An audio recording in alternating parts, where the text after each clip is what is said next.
Good evening, guten Abend, everybody. Welcome to our virtual seminar, Populism and Democracy in Germany and Central Europe, a partnership between the Institute of Current World Affairs and the Goethe Institute, as well as American Purpose. My name is Lena Jung. I'm the program director of the Goethe Institute in North America, and I'm speaking to you from 14th Street in Washington, DC, which is where our new Goethe Institute moved 2 years ago. And due to the pandemic, we haven't been able to do much in our new spaces, but we hope this will change very soon. The Goethe Institute's mission is to stimulate and promote intercultural dialogue. We do this in many ways, through our language program and in a variety of cultural activities developed alongside our local partners. So for this mission, the encounter between people is essential. Due to the pandemic and the uncertainty the new variant brings, we decided to move today's event online, unfortunately. But I think we will still have a very thriving debate. Tonight, we will hear from Emily Schultheis, an American scholar who did research in Germany about rising tendency of populism, and will discuss her findings with Hanno.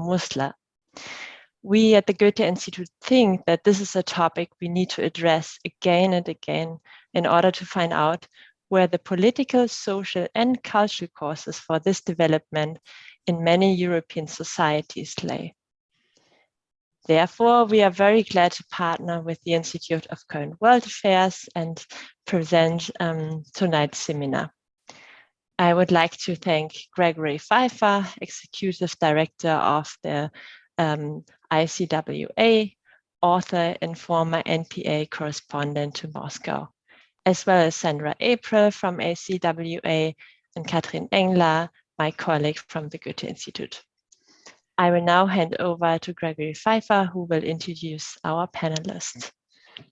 Thank you so much, Lena. It's terrific to partner with the Goethe Institute for this discussion and with Jeff Gedman's American Purpose.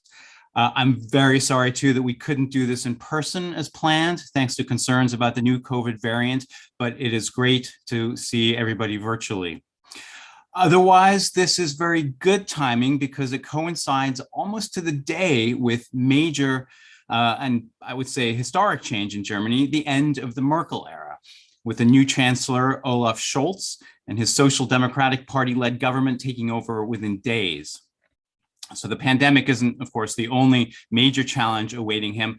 He'll also have to contend with a changing global political landscape reflected in Germany most clearly with the rise of the Alternative for Deutschland Party. Now, Emily spent 2 years as a fellow of the Institute of Current World Affairs studying the party's rise and that of other far-right groups across Central Europe. She was based in Berlin, but traveled across Germany and spent time in different parts of the country, including the former East Germany and among industrial communities in the Western Ruhr region.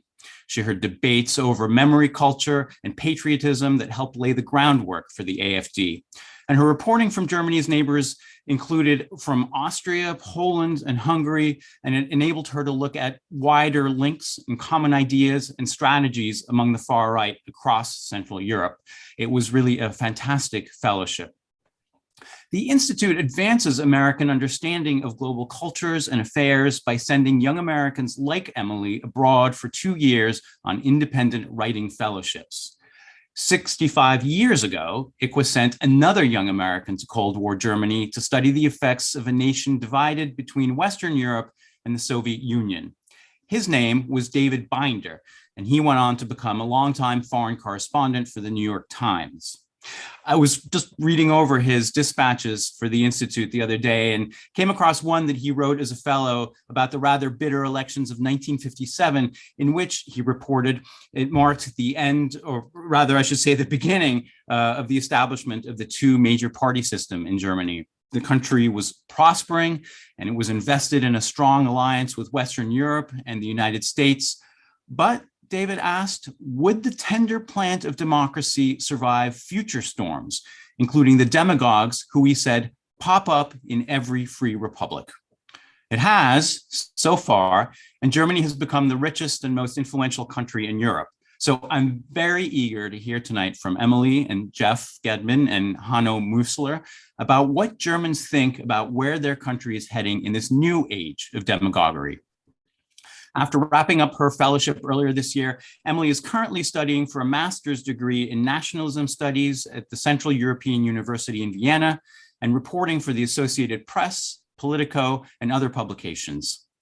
After she speaks about her fellowship, Jeff will moderate a panel discussion with her and Hanno, and we'll finish with a Q&A with the audience, so please send in questions through the Q&A function.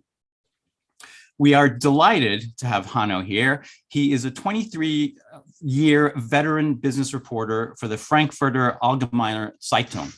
Based in the Business and Finance Center of Frankfurt, he has also written extensively about the transition from a central planned economy in Hungary and about European integration. And he's currently on sabbatical in Cambridge, Massachusetts.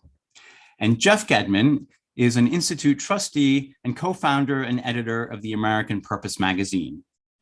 Previously, Jeff served as president and CEO of the London-based Legatum Institute, president of Radio Free Europe, Radio Liberty, headquartered in Prague, and director of the Aspen Institute in Berlin.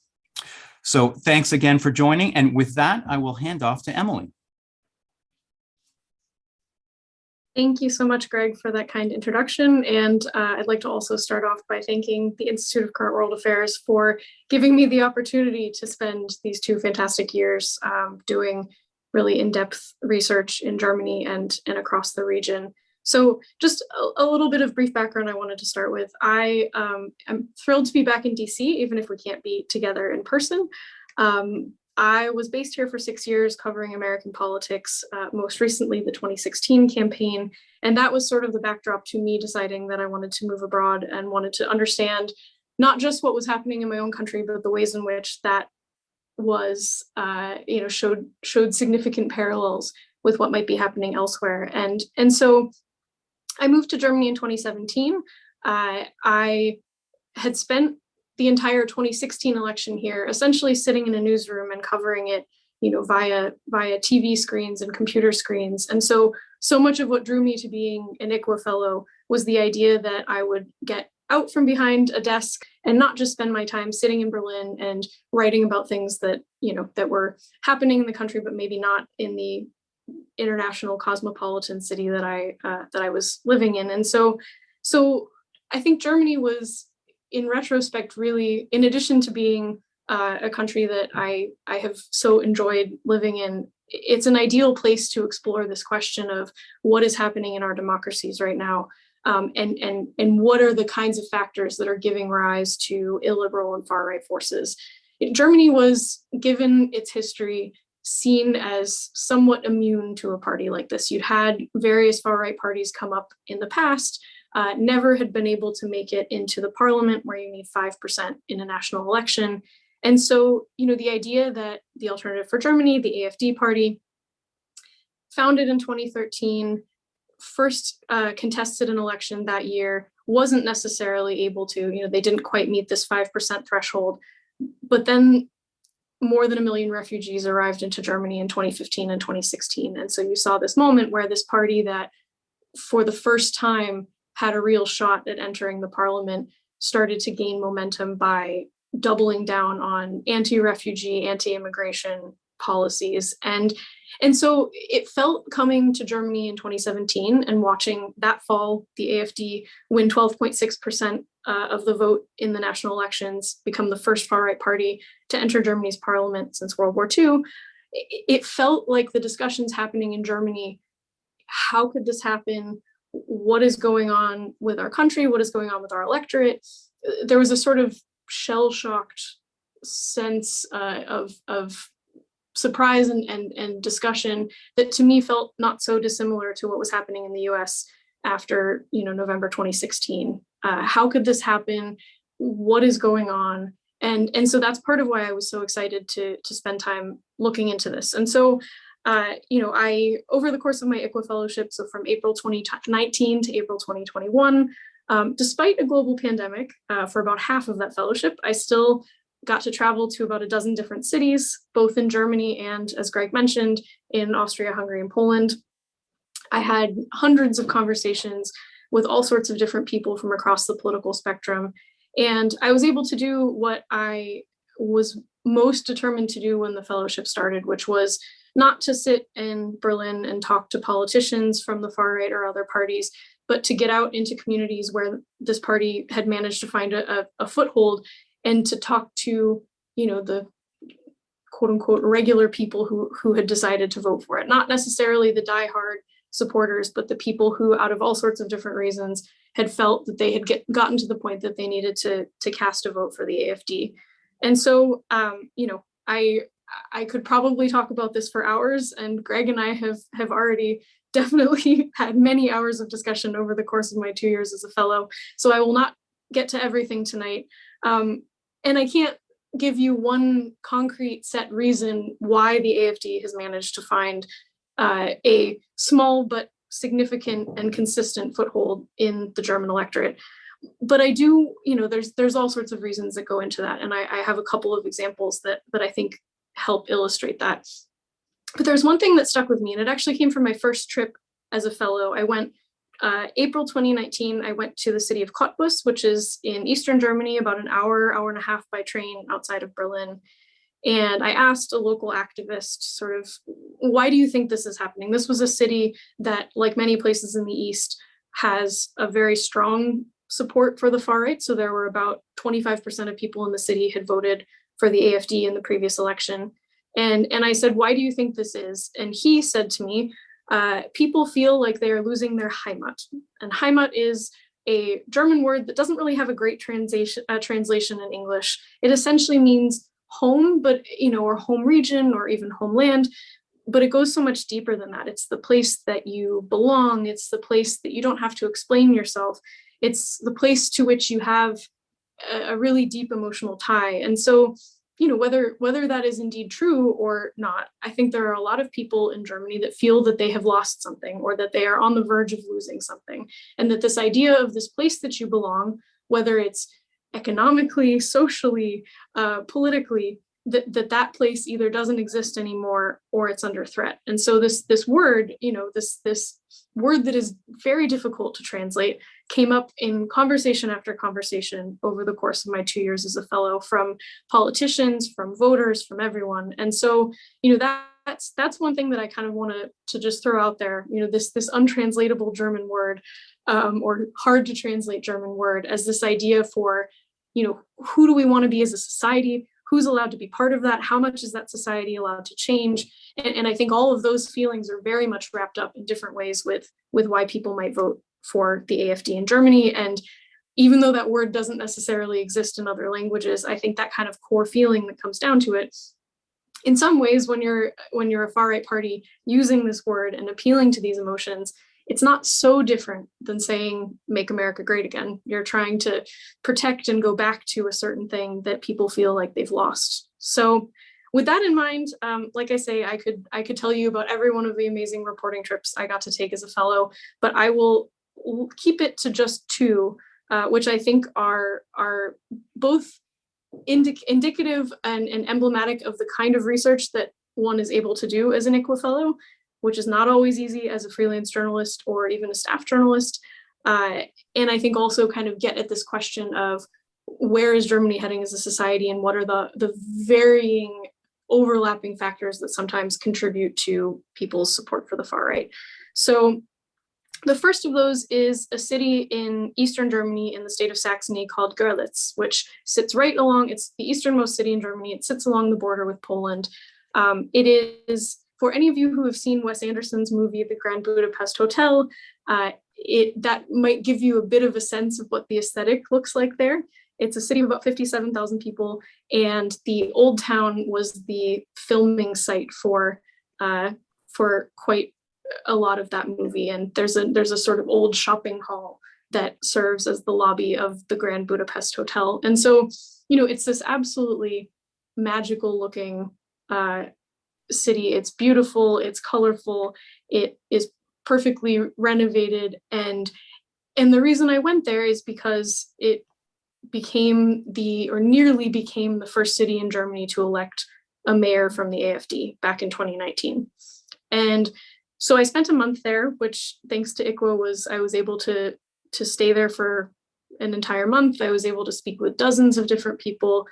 And, you know, I think this idea of a beautiful place that, because it's in Eastern Germany, which in the 30 years since the fall of the wall has faced economic difficulties, has definitely fallen behind the West in terms of wages, in terms of good jobs that are available, in terms of infrastructure.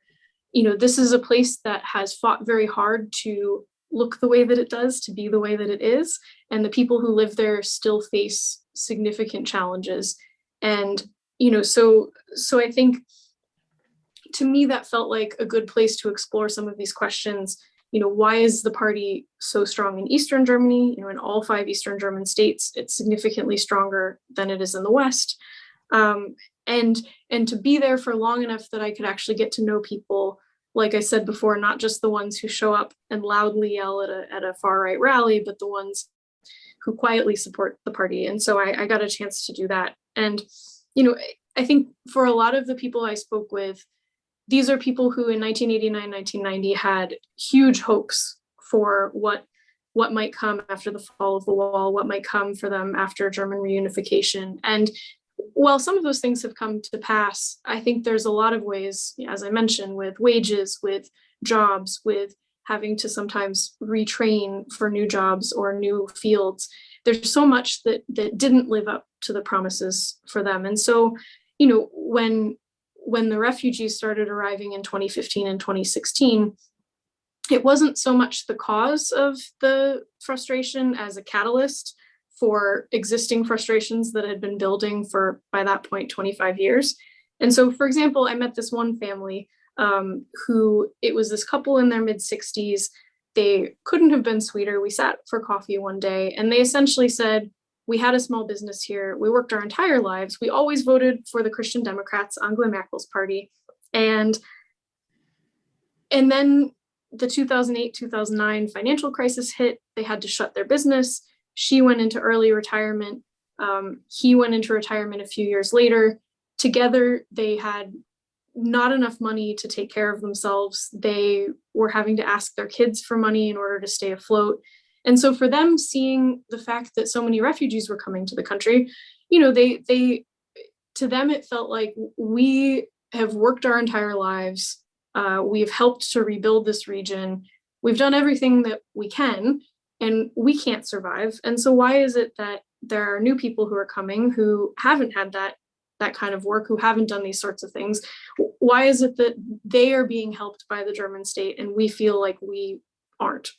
And so it was really interesting to sit and have that discussion with them, because I think it helped underline these feelings of disappointment and disillusionment, and the idea that it wasn't specifically so much about refugees as it was about, you know, what that said and what their arrival said about the relationship between some parts of the electorate and the German state. So that was one example that I think really, for me, felt like it helped kind of underscore some of these very specific things that were going on and are still going on in Eastern Germany that contribute to the fact that the AfD is so strong there. And the conversations with them, with others, it was this idea, to bring it back to this topic of Heimat, it was this idea that this is a place that has already been through so much change in the last 30 years, and people feel that they just can't really handle another wave of change. So, you know, they look around this beautifully restored old town, they look around their sort of Wes Anderson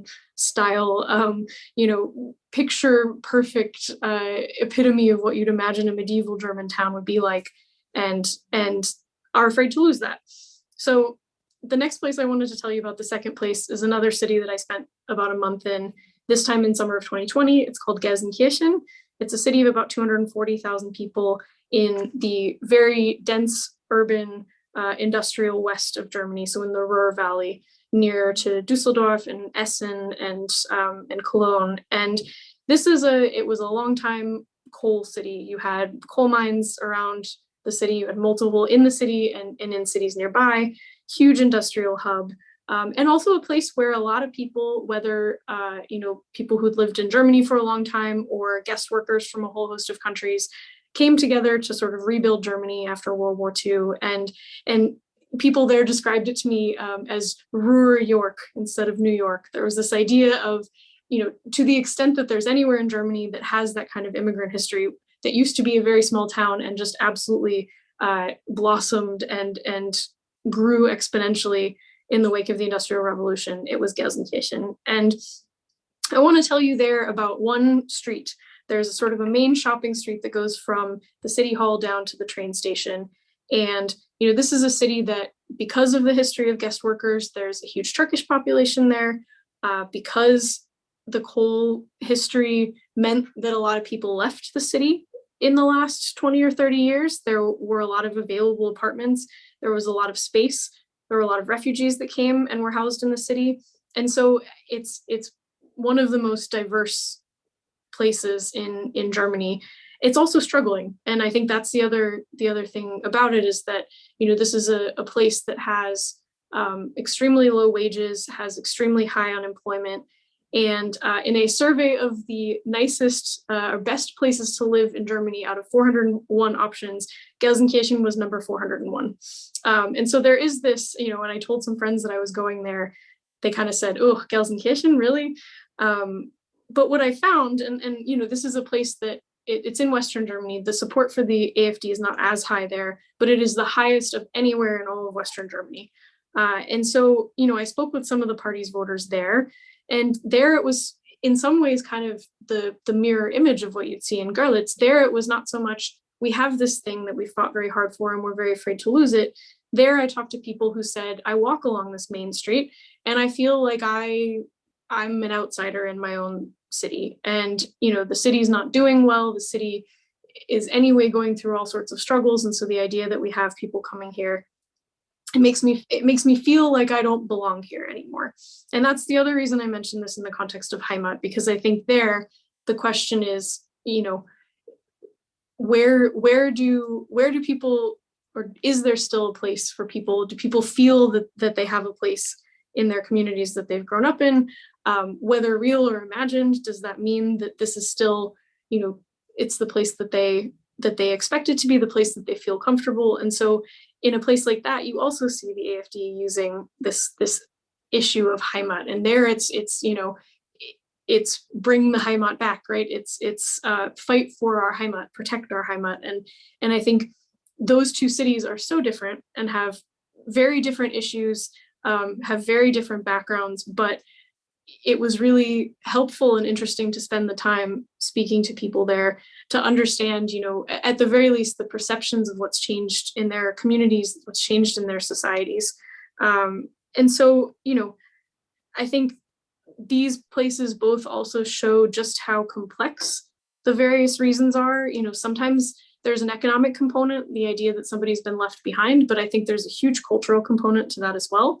And all of these things come together in overlapping ways, in sometimes contradictory ways, to contribute to why people might vote for the AfD and why people might vote for a similar party in other countries. And so, there was a journalist friend of mine, when I mentioned this topic of Heimat to her, she said that the AfD is strong in places where Heimat doesn't work anymore, or where something is broken, at least in some people's minds and some people's perceptions. And I think that really stuck with me. So, even though this word doesn't exist in other languages, I could tell you I could talk for ages, and I promise I will stop very soon, about kinds of similar experiences and similar conversations that I had with voters, with politicians in the other 3 countries that I spent time in. But just this, this idea of Heimat to me really speaks to so many of these contradictions. And, we can talk more in the Q&A about memory culture and patriotism. We can talk about the growing illiberalism in Hungary. We can talk about the ceremony that I went to in the Austrian Alps, where I got to watch some very intricately dressed up cows walk down the side of a mountain.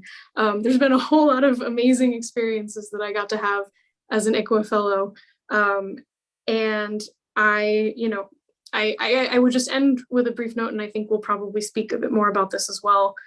Germany had elections a few months ago. In those elections, the AfD lost a bit of support, which, they've definitely struggled throughout the pandemic to hold on to the core electorate they had before. But they managed to come in first in 2 Eastern German states, Saxony, where I had spent some time, and in Thüringen. And so I think essentially what I want to end with is by noting that this is a party that it's not going to take over the government anytime soon. It's not going to be the biggest party in Germany, but it is very clear that it's not going anywhere. And I think the reason that it's not going anywhere is, comes back to a lot of these dynamics that came up in my conversations with people. And so, I think I'll stop there. But again, I just want to say how grateful I am to ICWA, to the Institute of Current World Affairs, for giving me the opportunity to do this, because I learned so much that I would not have learned sitting behind a desk or sticking around in Berlin. And I'm so grateful. So thanks so much.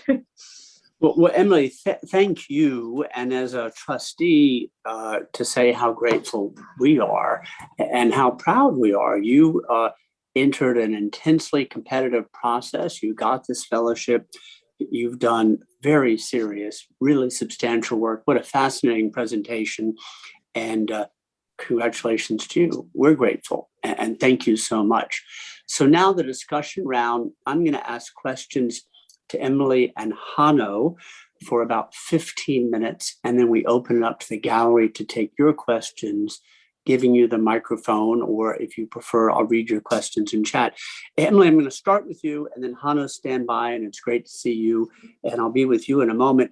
But Emily, one of the things you said in your detailed and very nuanced report was people struggling to manage change. That was one of the threads you were pulling on. Let me ask you this.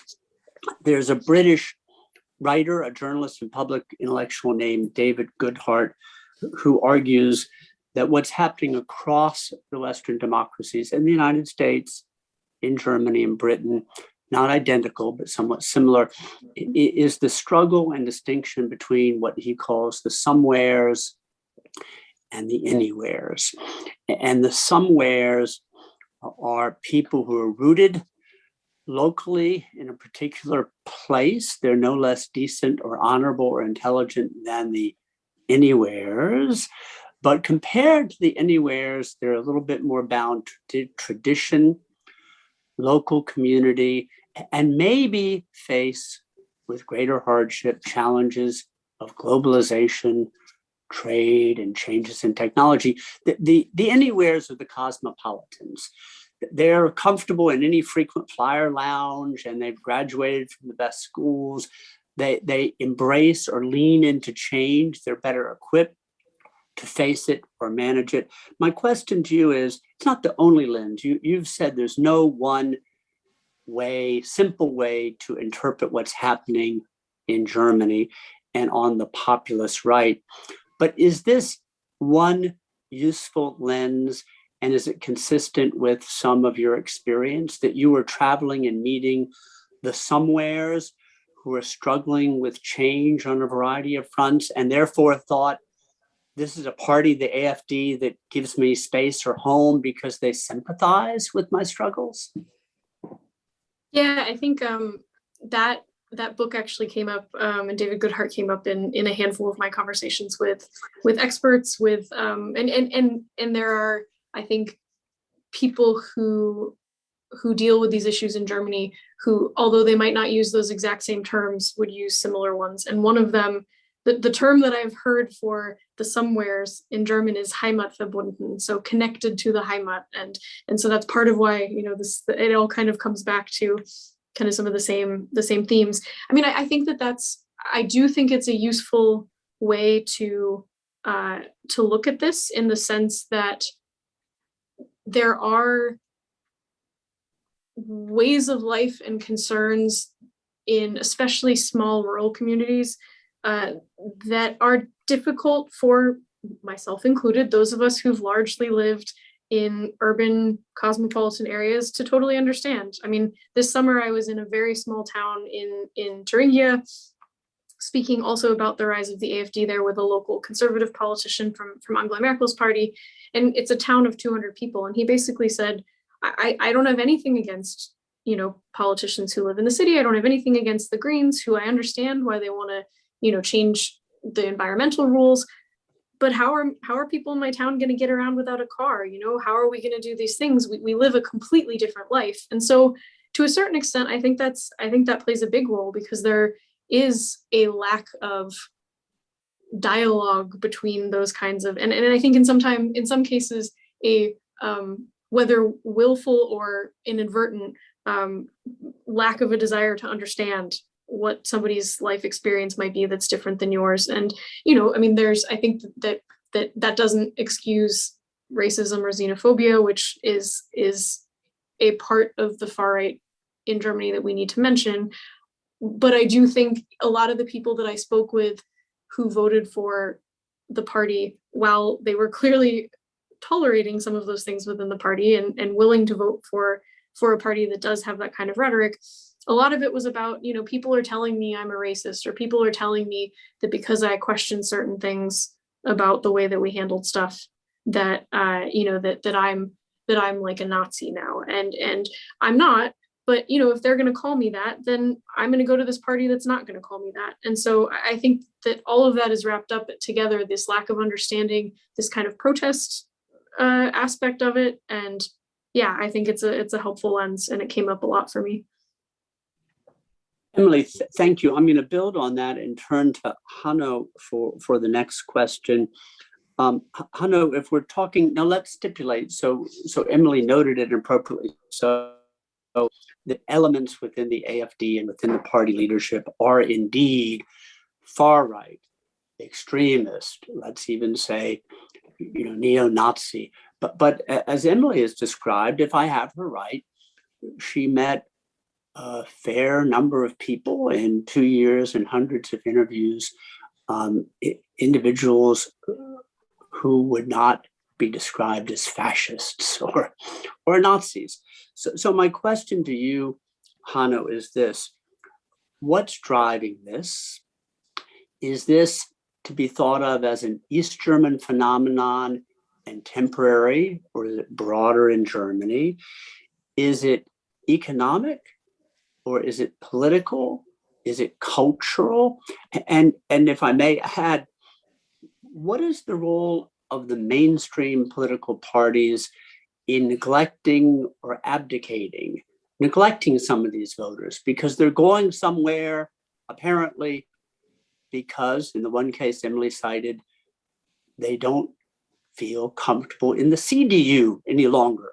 So they're looking for a new political home. So what's driving it, and what role in creating this moment do the mainstream parties play? Hanno, over to you. Yeah, thanks. Thank you for having me, and big thanks to the Institute of Current World Affairs, which supports with this scholarships journalists like Emily, who are willing to move outside the big cities. And we've just seen you don't have to always hyperventilate if you speak about the extreme right parties. And in particular, not if you speak about their voters, because there had been even Nazis in East Germany when it was still the RDA. So this is not a totally new phenomenon, but these are very, very, very small fraction of people. And I'm really glad that, when I sometimes read articles written from the big cities, from Berlin or from Washington, I don't think that they are always close enough to the people. So I really think this idea of this fellowship is a great concept to make and support journalists who are ready to leave their comfort zone and to really cover stories from the ground and from cities which are maybe or which seem actually not as important as they are. And coming back to your great question, Jeff, as Emily already mentioned, it's a bunch of reasons why people vote for the AfD, and one of them is certainly the long tenure of Angela Merkel, 16 years, and what people sometimes forget, 12 years together with the SPD, so with the other big German party, with the other German mainstream party. And when I grew up with this saying, a grand coalition should be an exception. It is dangerous for the democracy because while governing while governing together, these two big parties will lose profile. They will be less appealing to their core voters because they have to make too many compromises while governing with the other big party. And that's actually what happened. So while governing 12 of these 16 years with the SPD, Merkel moved the CDU-CSU, so the Christian Democrats, pretty much in the center, or some people even say to the left. So although Angela Merkel did not vote for gay marriage, for example, she allowed this vote in parliament to happen. And, you know, even many people don't make this difference that she doesn't support it personally, but she knew that this would happen, and many conservative voters are not at all happy with that. It's definitely also the Grand Coalition which helped the AfD to gain strength. So, for example, 4 years ago, I remember pretty well, everybody said there shouldn't be no more Grand Coalition, and everybody hoped for Jamaica. And when it didn't happen, and a new Grand Coalition out of these two election losers at that time, Merkel's party and the SPD both lost pretty strongly in 2017, and they kind of flew in this Grand Coalition again. I and not only me feared that this would actually strengthen the AfD, and the AfD was in a very good position in the last 4 years, being the third biggest party in parliament, what we call the opposition leader. They could speak immediately after the government and were the first to reply. This brought them in a very favorable position. And so Emily said it, actually they lost, maybe not enough, but they lost in the last election. And that's, well, I wouldn't bet on that 4 years ago, given this constellation. So yeah, it's definitely also, and add on that, the CDU had with Armin Laschet a rather leftish candidate who didn't really appeal to conservative voters. So 20 years ago, the CDU was similar, like the big parties in the US, able to do some coalition building at the beginning or before the election.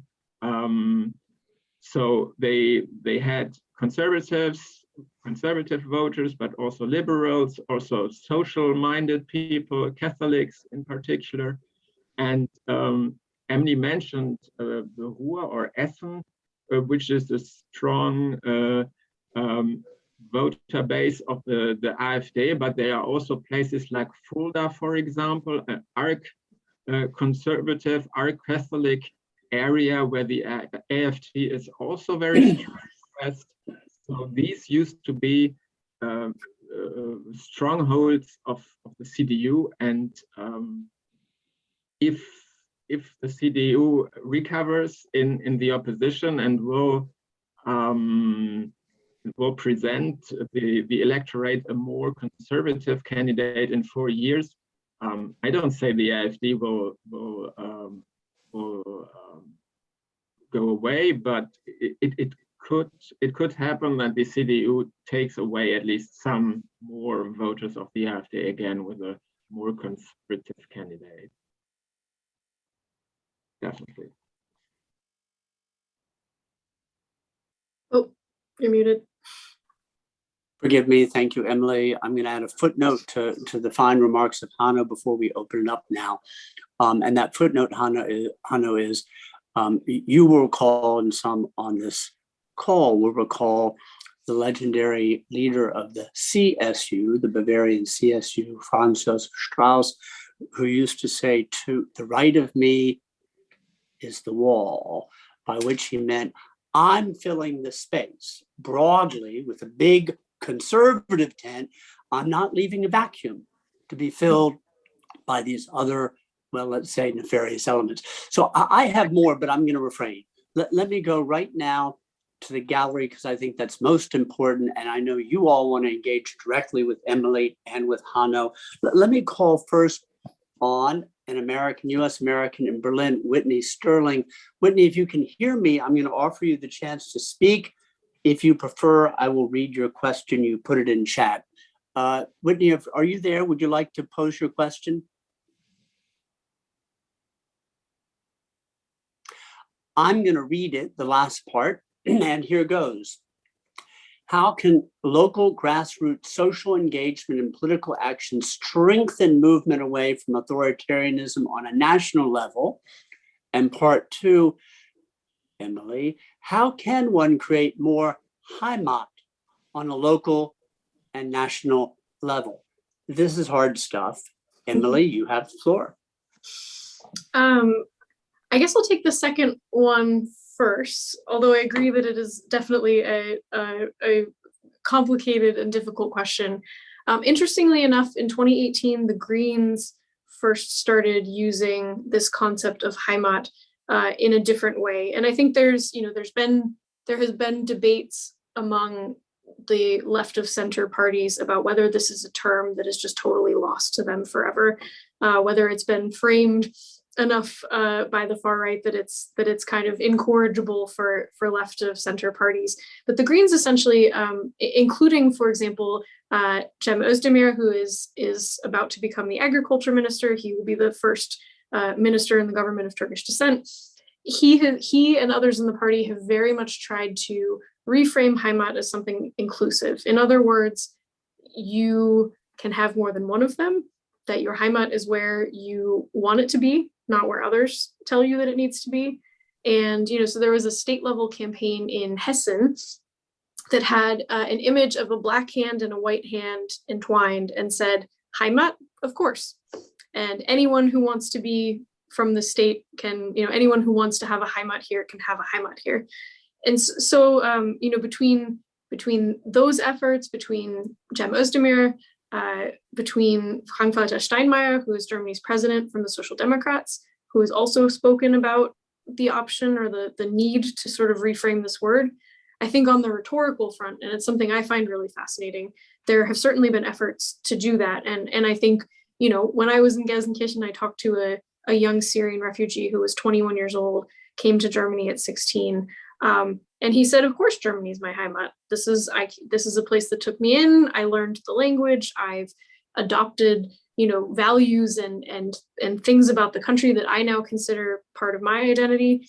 And so who is someone else to tell me that it can't be my Heimat? And so I guess that I hope that answers, at least to a certain extent, the question, in the sense that I think there are sort of counter efforts to talk about this in a way that is inclusive, in a way that does come back to allowing other people to be part of this, or finding ways for other people to be part of it. The other question was about local level initiatives to push back against authoritarianism, right? Yes, with effect on the national level. I guess in terms of specific examples, you know, I think there's, for example, the families of, so in early 2020, there was a terror attack, a racist terror attack in the city of Hanno, which is also in this not Hanno, but in the city in the state of Hessen, where there was this, you know, black and white hand entwined ad that I mentioned, and all the people targeted and all the people who were killed were of immigrant background. And interestingly enough, the families of the people who were killed have come together to create an initiative and are fighting both on the state level and on the national level for not only to ensure that the memories of their loved ones are not lost, but to fight for actual action on combating right-wing extremism, for efforts to clarify what went wrong in the city in terms of police response and things like that. And so, you know, off the top of my head, that's one thing that I can think of where you have people who obviously are touched by horrible tragedy on an issue that unfortunately Germany has a problem with, as you know, as we know here in the US as well. But I think this idea that, you know, they've come together and really are trying to advocate both locally, statewide, and nationally, that's one that comes to mind that I find really compelling. Emily, thank you. We're going to go to Amy Nelson in a moment, but first, Hanno, to you. Let me ask I actually can add a little bit on what Emily says, because the AfD tends to be strongest in areas where the population is shrinking. And given what she says about Heimat, I mean, these are people who are leaving their Heimat, but also they left people behind, and that feels even worse, I guess. So, and the politics and the politicians and the former government tried to address this actually, and they we should recall that they named Horst Seehofer, the former CSU Minister for Interior. They called him even Heimat Minister, which was an innovation at that time in 2017, and was probably a signal to these AfD voters, or those who feel behind or who have the feeling of losing their Heimat. But Seehofer had already recognizably passed the peak of his political career, and I think it's fair to say that he wasn't a strong interior and Heimat minister. And now, I mean, Emily, you might have noticed that closer, but for my taste, this shrinking population, especially in rural areas, and how to maintain a good infrastructure there, despite fewer people, was not really a huge issue in the German elections, as far as I got it. And to these local initiatives, yes, they can afresh a democracy, and they are definitely important.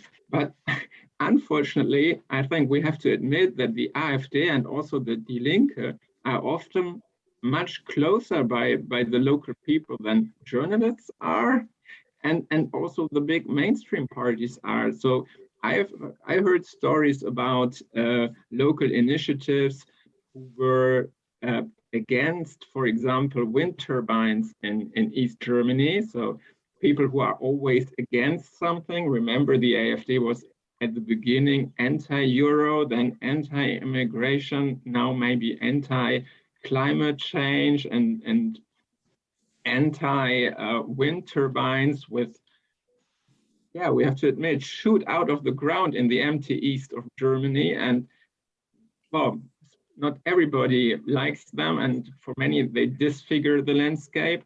So the AfD, I heard a couple of examples where they kind of grabbed these initiatives and kept them and exploited them for their purpose. So it's it's definitely good if there's local initiatives, but it doesn't help if the mainstream parties and the journalists are far and away from what people think and need, and yeah. So thank you. I'm going to ask a quick follow-up, and then we're going to go to Amy Nelson. The quick follow-up first to you, Hanno, is this. Apropos this larger issue of culture, identity, and Heimat.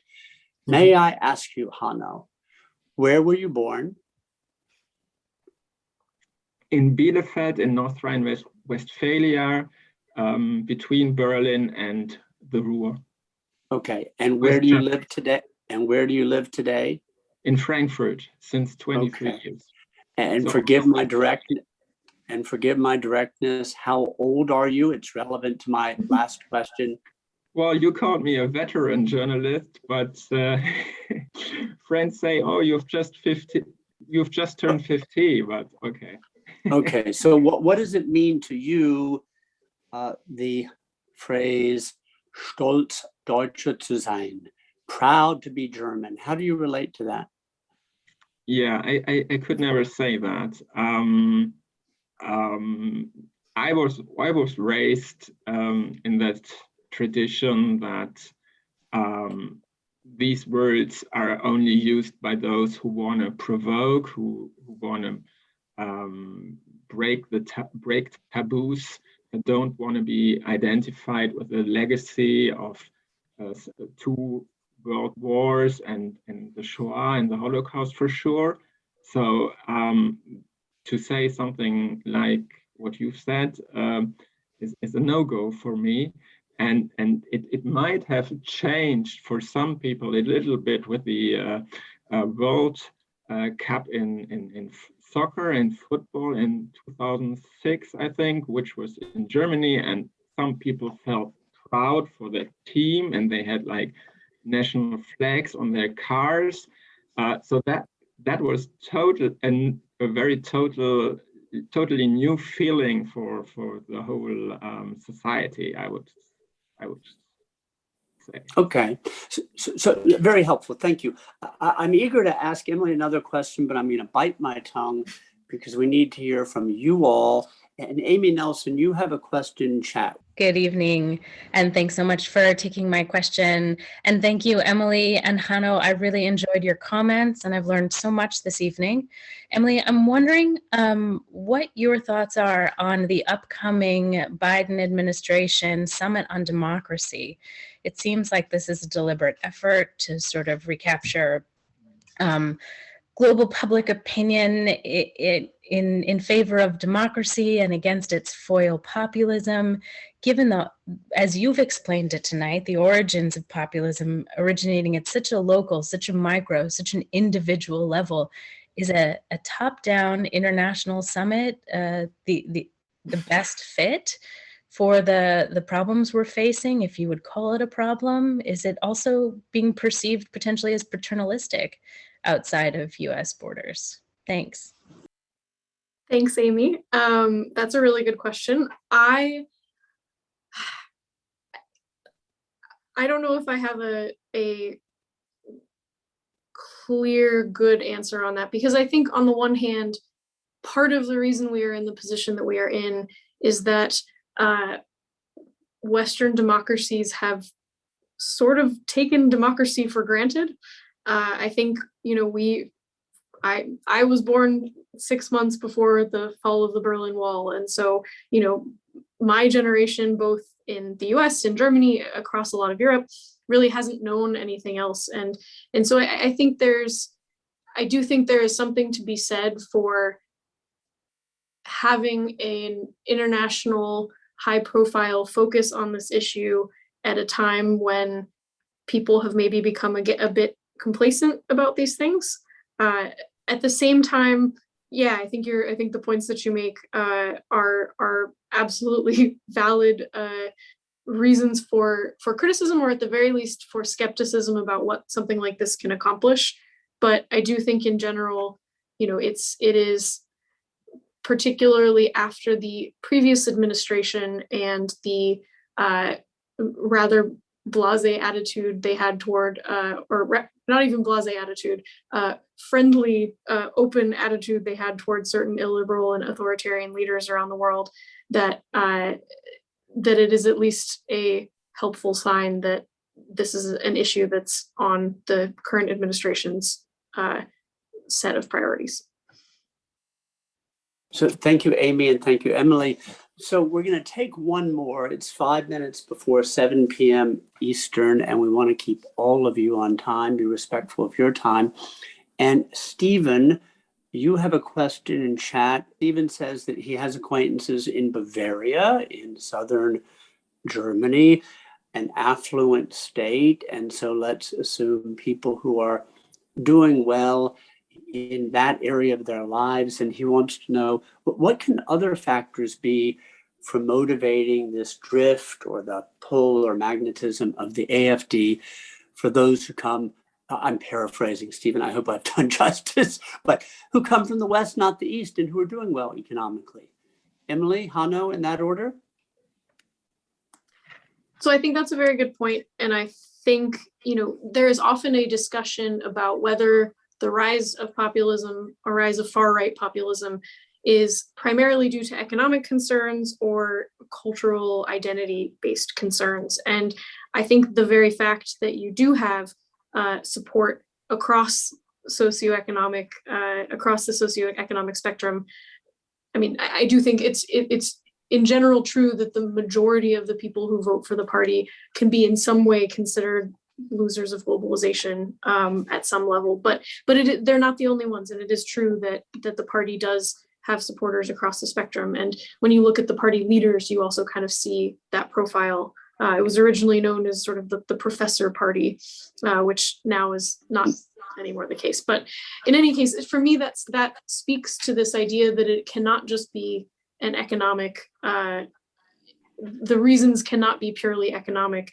And I think part of the reason I keep being, not to keep harping on this issue of Haimatha, but part of the reason why I find it so compelling as a way to, a lens through which to look at these things, is because it has an economic component, but it very much also has a cultural component. And so I think that there is in general a segment of the population, which, like I say, cuts across different demographic lines in ways that sometimes we don't totally understand, that feels that there are certain things about the identity of the country, about the culture of a country, that are under threat. And, I think that's, to me, that is part of the reason that runs across sort of the socioeconomic spectrum. Could I go next to Alexandra? Forgive my informality and first names here.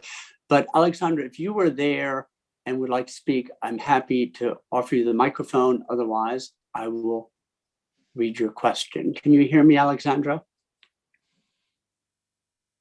Here goes. Do you think a Jamaica coalition in 2017 would have averted a greater voter gain for the AFD? Hanno, past tense, hypothetical, but it's good to look back as we look forward and try to understand why we are where we are. I'm not sure. I was pretty sure about that 2017, but actually this last 4 years in the Grand Coalition weren't too bad. I'm more worrying about the coming government, because maybe adding on the former question as well, there are also voters who worry about the state of the state, actually. So we had the refugee crisis in 2015, and remember, word of the year at that time was loss of control. We had the floods the summer in Germany, and there were also some mishaps. Warnings didn't reach people. And when I remember that my friends, when I was young, admired Germany for its infrastructure, for its highways, for its Autobahnen, I must tell you, they are outdated. They are not in good state condition. And so the German state often appears weak or not in good shape. Our economy kind of missed the digitalization in some respects, at least. So if it comes to platform businesses, for example, platform new companies like Uber, like Airbnb, we don't have them in Europe. We don't have them in Germany, with the exception of maybe SAP, the software manufacturer, and with the exception of Spotify, the music streamer. But apart from that, it's kind of empty space in Europe. So there is something to be angry about or something to worry about, and also in the West. The loss of control has come up, managing change has come up, and also the multiplicity, the variety of motives and sources of this discontent and support for the populist right. Let me, before I call on Kathleen, it may even relate to hers, but let's see. Hanno and Emily, let me ask you this one. It's a little bit of a wild card, but we've talked about the hodgepodge that is the AfD base. We haven't talked much about the hardcore, serious, ideological elements, the genuinely far right or neo-Nazi, if you will. What's to be made of the fact that some, I'm building off Stephen in a way, that some of the harder edge voices in the AfD come not from the East, but the West, and not from poverty and dislocation, but affluence. Figures like Björn Höcke, who was a high school teacher in West Germany before making a career as a politician in East Germany. It's a puzzle. I don't expect you to, maybe you can nail it and answer it for me. But how does one understand the sources of hard right ideological politics in Germany, of all countries, with its history? Anything you could reflect on that question, Emily, and then Hanno, and then we'll go to Kathleen and we'll begin wrapping up. Emily, you first. I think that's an excellent question, and yeah, I mean, it's if I were able to get inside Björn Höcke's head, I think I would have a lot easier job doing the kind of reporting that I have done. But no, I mean, I think it's there is a, and has been for quite a while, a sort of small far right, extreme right intellectual movement within Germany. I mean, you've got sort of the new right, which is not just limited to Germany, but there's sort of a small community of people who have been raising these ideas and thinking this way for rather a long time. And so, you know, whether there's a guy, Götz Kubitschek, who lives in this very small town in the state of Saxony-Anhalt and has a publishing house, is involved with and leads a handful of organizations that then have ties to some of the extreme right groups like the Identitarians, the youth wing of the AfD. And then in Dresden as well, there's sort of there is a kind of space for far right and extreme right intellectual movements. And so, you know, I don't mean to say that that's a bit of an indirect answer, in that I don't know that necessarily explains the motivations for some of these politicians, but I do think that it at least explains the ecosystem in which this kind of thinking has, and like I say, particularly the thinking on the far right wing of the AfD, which over the years has become the dominant wing of the AfD. There's at least that kind of helps us to understand a bit about the ecosystem in which that has flourished and grown. Emily, thank you. Stand by. You're going to have the final. But Han, when you genuinely far right, neo-Nazi or right-wing radical elements, my question to you is how to manage this and push these things back to the fringe. They exist everywhere, but push them back. Is this a law enforcement issue? Is this an issue for politics and politicians? Or is this perhaps something that is disturbing but will burn itself out in time?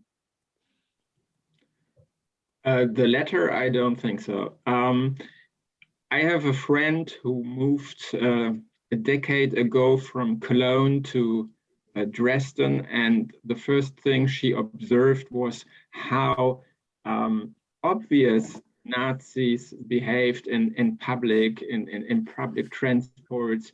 In Cologne, it had been rather hidden, and in Dresden, it was kind of part of the daily life, and she was really embarrassed for sure, but also surprised how that could happen. And I know you have to be careful with narratives, and maybe that's not true. Again, I'm from West Germany. I've never lived in the East, but I heard that even in ex-RDA, there were false narratives about the Holocaust and the role of the Jews. So there was this false narrative that East Germany actually resisted Hitler. I don't know if you've heard that story too, Emily. So maybe it's hard. It's even harder for East Germans now to kind of accept this legacy still after 70 years. We also have in Germany some people, West Germany, some people who say, well, after 70 years, what do I have personally to do with it? I would still say, of course, a lot, and it's good, and it's correct, and it's right that it's taught in schools, not only in German and not only in history, but also in other classes. But some people just say it's enough, it's too much, and it leads to an undesirable backlash. It's really difficult, and I don't think we can completely get rid of these thoughts. As you said earlier, Jeff, we have to stay in dialogue, and Emily is probably right. It's kind of lost in some between some people. Of course, with some people who are violent, and it's not.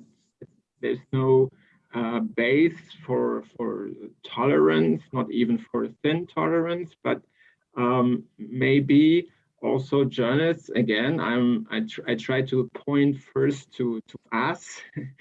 We should be interested in the whole picture, and at least try to acknowledge what Emily did, that there is not only one reason and not only one cause, and it's not only in East Germany, these voters, and we have to acknowledge different worldviews, and we have to consider that we can be wrong and the others can be right, although we don't give it a high chance at the moment. So yeah, that's. So Hanno, thank you. Emily, did you want to get in on that?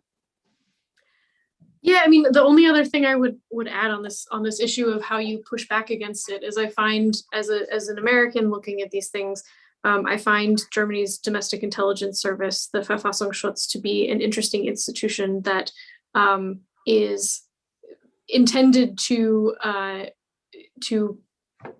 observe and push back against clearly extremist forces, be they sort of fringe parties and organizations or official party structures, including whole sections of the AfD. I think, just this idea that there is, the name of it is sort of protecting the Constitution.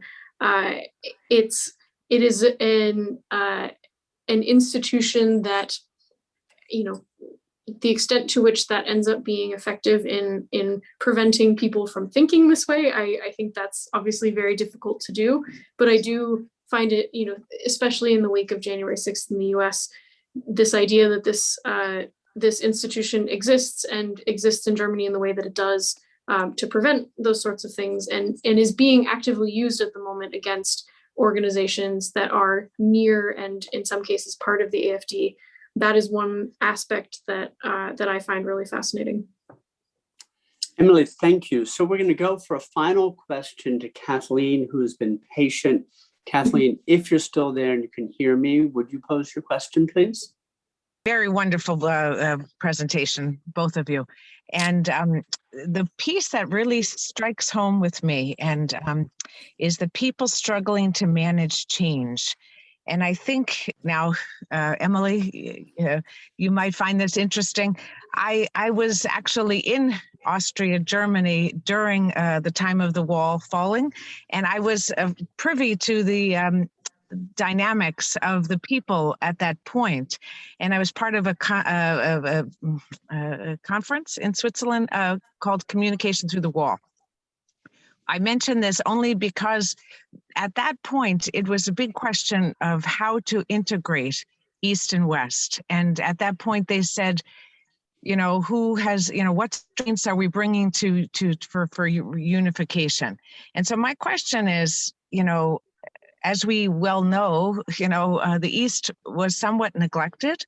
And so therefore, I wonder, you know, they're holding on to their Heimat is again, they're coming up against, you know, again, this challenge. And so I wonder if anybody has done any work in this area of looking into this at all, because it's, you know, there were a lot of good people in the East. Well, they were, you know, I call it the East, sorry, so sorry. But they were, I knew many, many people, but that were genuine and, you know, if, you know, their ideas were overlooked, you know, again, they're thinking, again, they have to hold on because, again, they're thinking maybe their ideas will be overlooked. So I guess I'm just curious if that's been a piece of this, I don't know, evaluation or whatever, you know, do you know what I'm trying to ask here? You know, was that taken into consideration? Because I feel for them, I guess, is the point here. Yeah, I think that's, I mean, I think in recent years, there has been, or at least started to be more attention. Thank you, by the way, for the question. I think it's a really important one. And I didn't get to go into depth when I was speaking about Görlitz earlier. Essentially, German reunification was not so much a let's blend these two different countries that have had very different experiences over the last few decades. Let's blend them together, bringing together elements from both of them. It was essentially the West saying to the East, you are part of us now, you follow our rules, you are incorporated into our system, and you know, you're welcome because now you're part of the West again. That's obviously a slightly blunt version of it, but I think that's essentially the way that a lot of people who went through that transformation would feel, is that, you know, the West is the norm and the East is the aberration from the norm. The West is the good place, the thing you should try to emulate. And, you know, the fact that there were, the people have, you know, good life memories, that there were certain things about the East that were not all terrible, that it's not, you know, simply a black and white Stasi film, you know, that often gets neglected. And especially because you have such an underrepresentation of voices from the East in politics, in academia, in journalism, I think that that's something that often goes either underreported or unmentioned. And like I say, I think that's changing. There are some very fantastic books that I've read on this front. If you read German, there is a sociologist named Stefan Mau.